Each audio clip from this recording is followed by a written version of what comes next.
আমি যেদিন এই নাস্তাটা ইফতারিতে রাখি সেই দিন আমার বাসায় সবার একটাই আবদার থাকে, আমাকে 2টা দাও 3টা দাও, এইরকম অবস্থা। এতটাই মজা হয় এই নাস্তা, বড় থেকে ছোট সবাই পছন্দ করবে।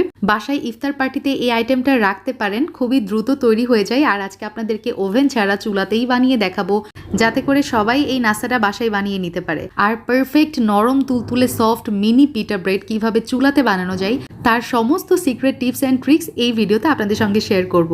শুধু তাই নয়, এই নাস্তাটা ফ্রোজেন করার টিপসও কিন্তু থাকছে। So without any further delay let's start our cooking.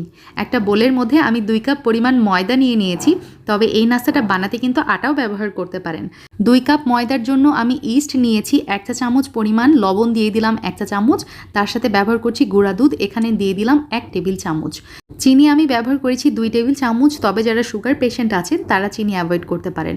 সব কিছু শুকনো উপকরণ একত্রে মিক্স করে নিব, আর হালকা কুসুম গরম পানি দিয়ে এই আটার ময়দার ডোটা আমি খুব ভালোভাবে মিক্স করে নিব। আর আমরা যেরকমটা রুটির জন্য ডো করে থাকি ঠিক তেমনই হবে।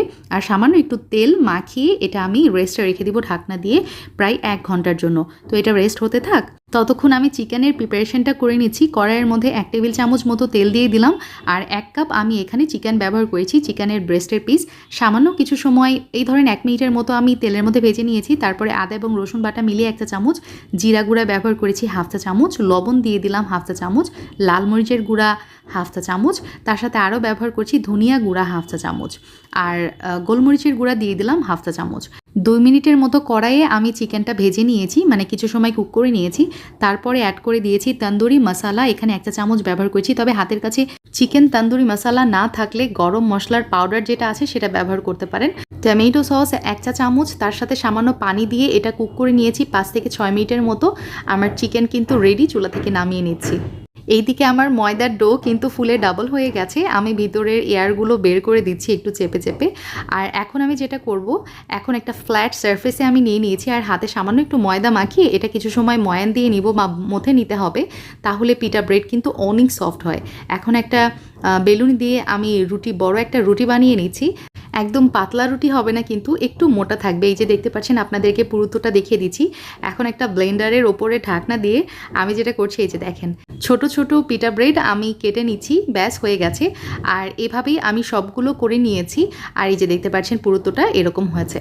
এখন কড়াইয়ের মধ্যে একটা প্যানের মধ্যে আমি যেটা করেছি, চুলার মিডিয়াম আছে এই ছোট ছোট ব্রেডগুলা, পিটা ব্রেডগুলো আমি ভেজে নিয়েছি। আর এটা এতটা সুন্দরভাবে ভাজা হয়ে যায়, চুলাতেই একদম ফুলে ডাবল হয়ে যায়, আর একদম সবগুলো ফুলকো হয়। দেখতেই পাচ্ছেন আমার ব্রেডগুলো কি সুন্দরভাবে ফুলে গেছে।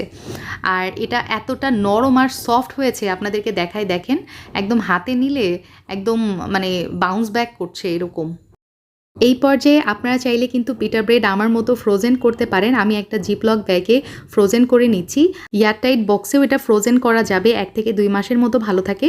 আবার যখন এই স্ন্যাক্সটা খাইতে মন যাবে তখন ফ্রিজ থেকে বের করে কড়াইয়ে একটু সেঁকে নিতে হবে চুলাতে, তারপরে ভিতরে স্টাফিং করে আপনি সার্ভ করতে পারেন।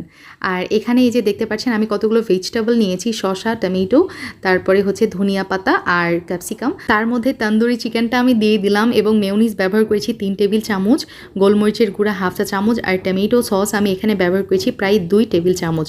সামান্য একটু লবণ ব্যবহার করেছি 1/4 টিস্পুনের মতো। এখন সব কিছু উপকরণ একত্রে খুব ভালোভাবে আমি মিক্স করে নিয়েছি। ব্যাস, আমার কিন্তু পিটা ব্রেডের স্টাফিং রেডি। এখন একটা ছুরির সাহায্যে দেখতে পাচ্ছেন আমি ব্রেডটা কেটে নিচ্ছি। আর এই যে দেখেন, এটাই হচ্ছে সাইন যে আপনার ব্রেডটা একবারে পারফেক্ট হয়েছে, ভিতরে জালি জালি ক্রিয়েট হয়ে গেছে কিন্তু। আচ্ছা, এখন একটা লেটুস পাতা দিয়ে চিকেনের পুর আমি ভিতরে দিয়ে দিলাম। আর আলহামদুলিল্লাহ আমার কিন্তু পিটা পকেট স্যান্ডউইচ একবারে রেডি। ইফতারের প্রায় আধা ঘন্টা আগে এটা বানিয়ে রাখতে পারেন, আর ইফতারের পরেও কিন্তু এটা ভালো থাকে, প্রায় 1-2 ঘন্টা পর্যন্ত ভালো থাকবে ইনশাল্লাহ।